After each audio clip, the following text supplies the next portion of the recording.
Simbora! Agora é hora de Trocando em Miúdos com ele, Josival Pereira.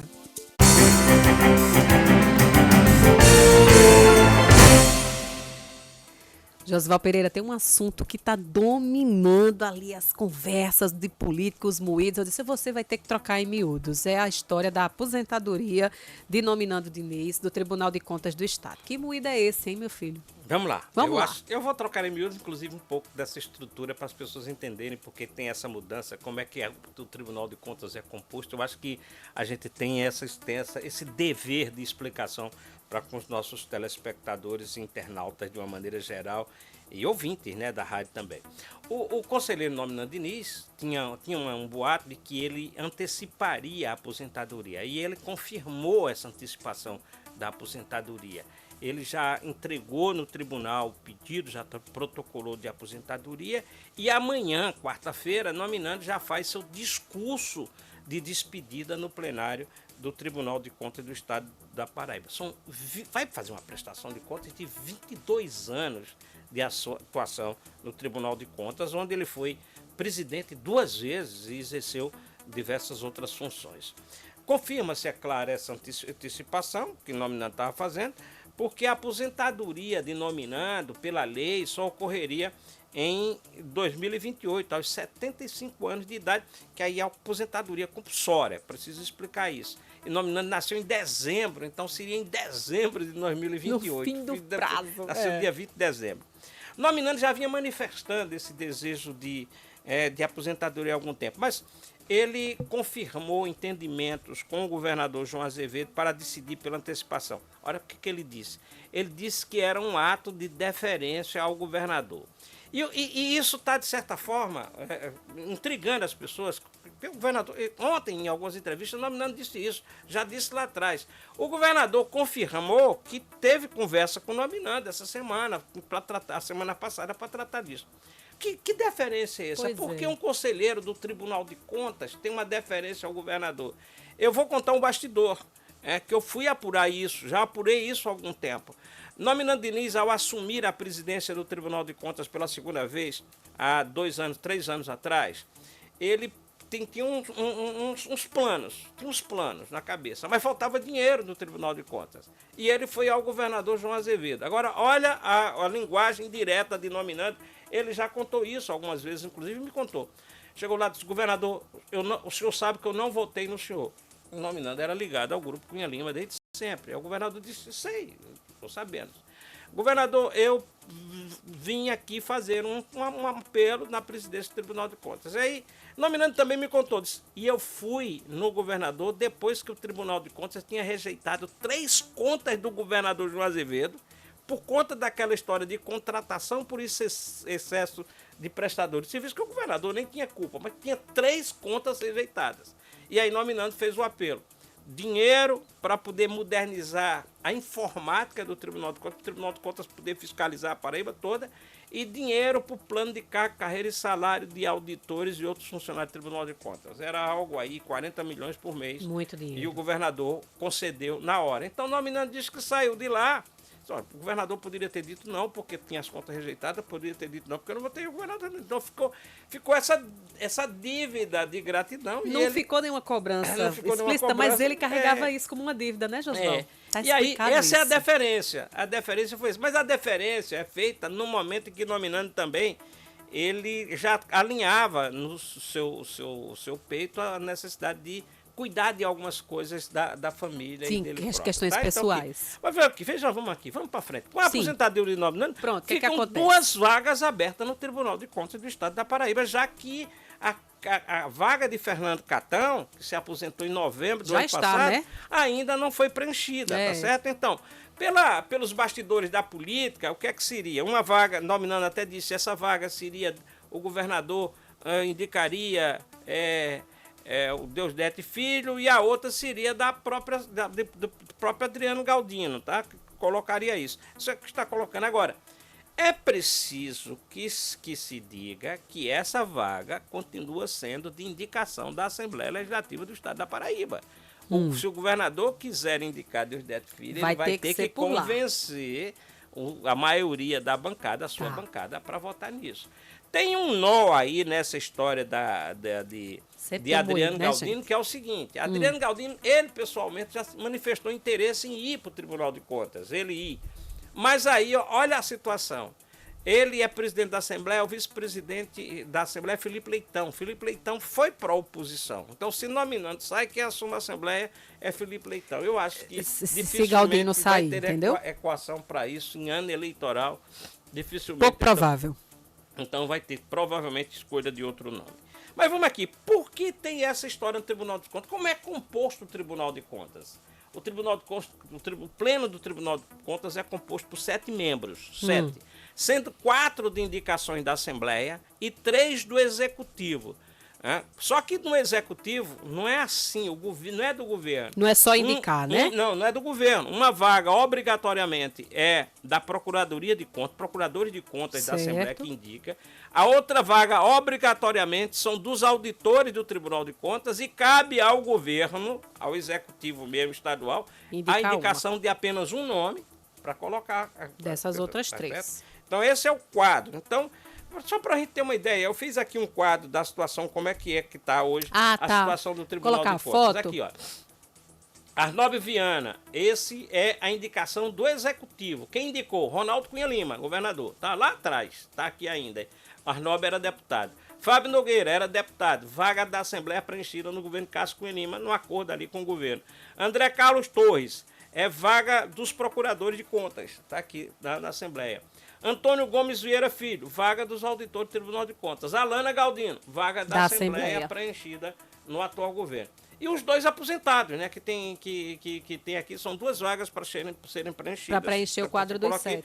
Que nós temos Catão, Fernando Catão, ele era, a indicação dele foi da Assembleia no governo Cássio Cunha Lima, e de nome Nando Diniz, uma indicação da Assembleia também na gestão de Cássio Cunha Lima em 2003. Então, para você ter uma ideia, o Tribunal de Contas tinha 5 membros indicados pela família Cunha Lima, porque tinha também Arthur Cunha Lima, só que Arthur Cunha Lima foi, por incrível que pareça, um acordo da Assembleia com Cunha Lima, só que quem nomeou foi Maranhão, o governador Maranhão nomeou um Cunha Lima para o Tribunal de Contas.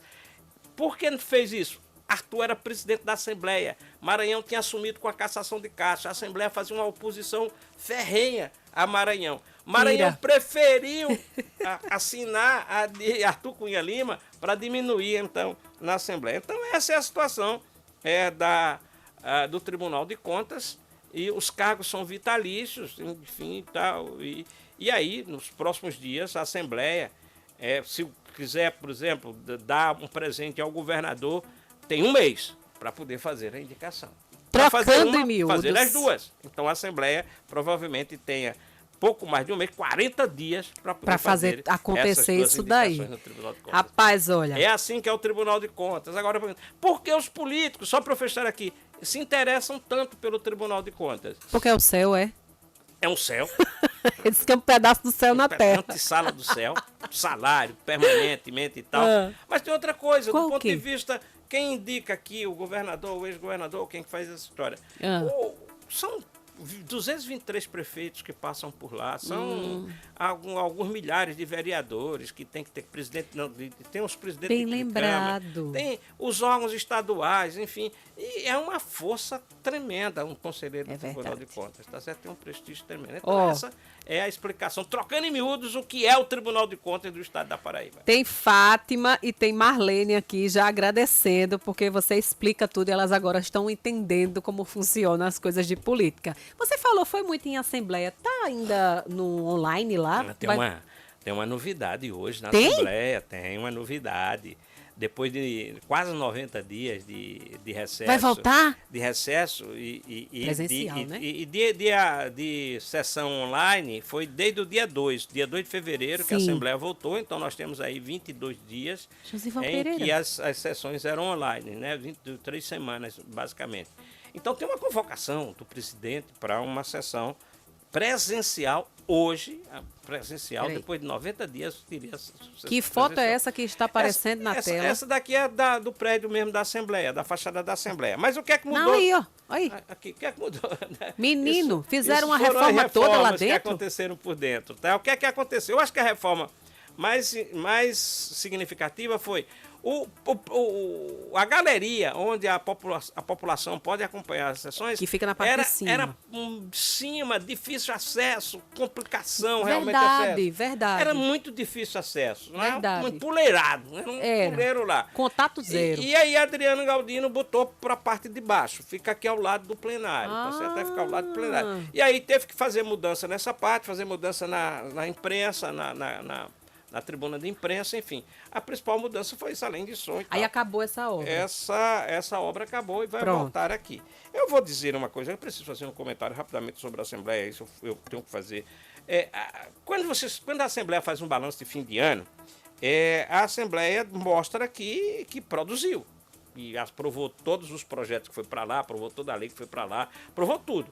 Só que, assim, aprova, às vezes, tudo na última semana. O que falta à Assembleia? A regularidade dos debates no dia a as dia, discussões, que é porque, assim, esse é o motivo da Assembleia. Concordo. Parlamentar diariamente, é isso que está faltando. Você passa 90 dias, quando chega perto do recesso, aprova tudo. Não é assim, deveria ser. O dia a dia é assim que a Assembleia... Chega, bora cuidar que já são 7h18 e tem mais pauta. Vamos falar de alianças aí políticas, né? Das formações aí da corrida eleitoral? Como é que tá? Eu vou fazer uma coisa que está acontecendo, que está muito em alta, essa história dos vereadores, de definição política dos vereadores na Câmara Municipal de João Pessoa. E aí houve um aviso. O Republicanos avisou nesse fim de semana que vai apertar o cerco e que pode cobrar... como progressistas, assim como o progressista já cobrou, apertar o cerco e fidelidade partidária aqui, né? No progressista, só para as pessoas recordarem, né? Nós tivemos aqui quem? Aguinaldo Ribeiro conversando, já se definiu aqui é a bancada do progressistas aí, né? Esses 4 aí, Elisa Virgínia, estou mostrando foto, pessoal. Elisa Virgínia, Guga Pet, Tarcísio Jardim, são vereadores titulares, já declararam apoio a Lucas. E Molima, foi o último agora no final de semana, que é suplente vereador. No Progressistas, faltam 2 vereadores ainda. Quem é que está faltando se decidir? Os vereadores que faltam, nós temos João Corujinha, que é muito ligado à bancada de Cícero, já foi secretário de Cícero, e você tem também Damásio Franca Neto. Tá, os dois são do Progressistas. São do Progressistas que ainda não se definiram. Tá. Agora... E aí tá, dizem que um desses aí vai para Lucas, o outro talvez não vai. Tem especulação sobre isso, né? Então isso no PP. É a cata para o vereador guardar fidelidade ao partido, que é uma coisa difícil, né?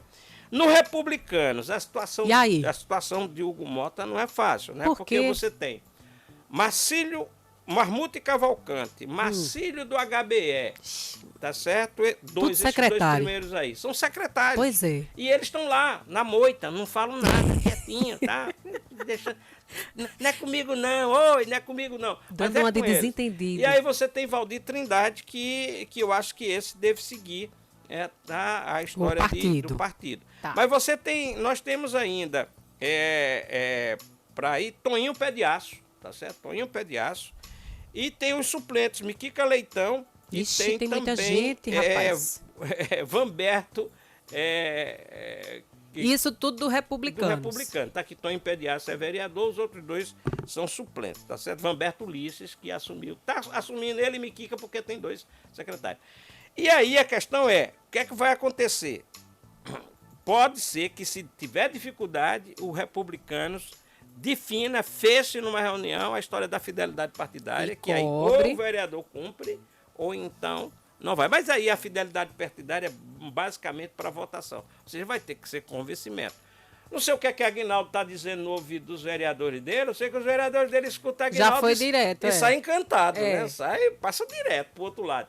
Essa análise é boa. O Hugo Mota terá o mesmo, né? O mesmo poder de convencimento. Poder de convencimento de Aguinaldo Ribeiro. Vamos finalizar? Os vereadores estão dizendo, não é comigo isso aí não, tô lá, deixa pra lá, depois eu decido. Mas não é assim não, vai chegar a hora, passando, meu filho. na linguagem popular vai chegar a hora E é já já, Não, viu? vamos ver, vamos ver. Tá chegando a Menina, hora. moído. Falar em moído e cabedelo, que hoje tem prazo, né? Você É. falou que hoje é o último dia de quê? Hoje é o último dia para o registro de candidaturas lá em Ah, Cabedelo. para registrar a certo? candidatura. Até 19 horas, não é meia-noite não, até 19 horas registro de candidatura. Mas tem uma novidade lá que já não é mais novidade, porque este ano só tem 2 candidaturas e os 2 candidatos já pediram registro de candidatura lá em Cabedelo. Será que só vai tá? ter eles dois? Na viu? outra, sabe quantos eram os candidatos na Quantos? outra eleição? 6. 6 Menino candidatos a do prefeito em céu. 2024. Mas também numa eleição dessa, né, meu Foram filho? para 2 agora. Tá aí os 2 candidatos, Valber Virgulino, Edivaldo Neto. Eles pediram o registro de candidatura, tá certo? Estão esperando já a deliberação. Sem novidades, né? Sem novidades. Uma novidade que eu pensei lá na história do pedido de registro de candidatura foi o patrimônio declarado dos 2 candidatos agora na campanha eleitoral. Olha que interessante. Vamos lá. Edivaldo Neto declarou agora possuir um patrimônio, tem um patrimônio no valor de R$540 mil. Agora, 540 nessa mil de reais, 2026. 26, Tá. Edivaldo Neto. Em 2024, Edivaldo Neto, que ele foi candidato a vereador, Que ele era vereador. aí Agora ele está também como... tinha que tinha que prestar aí contas. ele declarou um patrimônio de R$128.250, tá? Houve um crescimento do patrimônio de Edivaldo Neto 300%. de 321%. Valber Virgulino declarou agora ter um patrimônio de R$1.039.000. R$1.039.529. E tinha em 2024 R$1.015.000. Um crescimento de 2,4%. Proporcionalmente falando, É melhor ser vereador de Cabedelo do que deputado. Acabou a coluna. Ai, meu Deus, trocando em miúdos. Ai, meu Só Deus. na campanha eleitoral lá de Cabedelo não vai ter debate, porque Edivaldo Neto já disse que não vai participar de debate.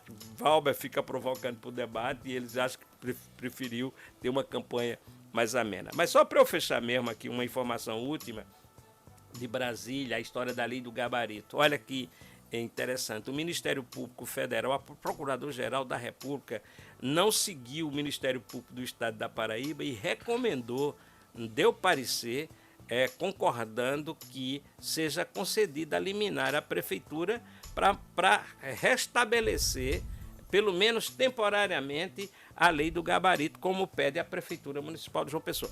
Vou explicar. Ele diz que não vai entrar no mérito. O mérito seria julgado depois. Mas ele se baseia numa decisão que foi feita para São Paulo, para uma cidade lá chamada Valinhos, que diz o seguinte: depois que uma lei de ambiente, de solo, está mais de um ano em vigor, quando ela sai, tem que ter alguma coisa imediatamente para ser colocada no ar, porque se não tiver, vai causar prejuízos nesse momento. Então, o parecer é favorável a liminar, não é favorável à anulação ainda da decisão do Tribunal de Justiça do Estado da Trocando em Paraíba. miúdos, por hoje é só e amanhã, é claro que você sabe, tem muito mais.